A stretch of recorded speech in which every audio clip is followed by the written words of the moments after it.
ভাইরা আমার, আল্লাহ রাব্বুল আলামিন ডাক দিয়া বলেন, ফালাম্মা আসলামা ওয়া তাল্লাহু লিল জাবিন ওয়া নাদাইনাহু আইয়া ইব্রাহিম কদ সাদ্দাকাতার রুইয়া। হে ইব্রাহিম পয়গম্বর, সারা দুনিয়াবাসীকে আপনি আবেগে আপ্লুপ্ত করে দিয়েছেন।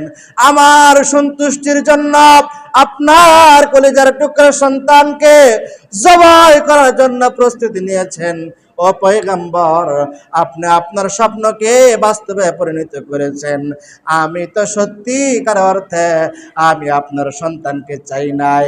অবশ্যই অবশ্যই আমি আল্লাহ আপনার অন্তরের পরীক্ষা চেয়েছি। জোরে বলেন সুবহানাল্লাহ।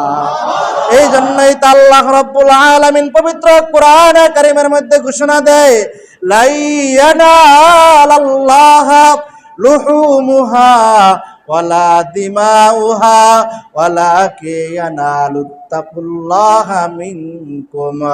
আমি আল্লাহ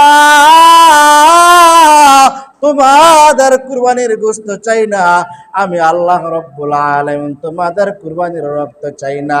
আমি আল্লাহ রাব্বুল আলামিন তোমাদের কুরবানির কোনো অংশ আমি আল্লাহ তাআলা চাই না। আমি আল্লাহ রাব্বুল আলামিন অবশ্যই অবশ্যই তোমাদের অন্তরের দিকে তাকাই থাকি। জোরে বলেন সুবহানাল্লাহ। এই জন্য মুহতারাম হাজিরিন, আল্লাহ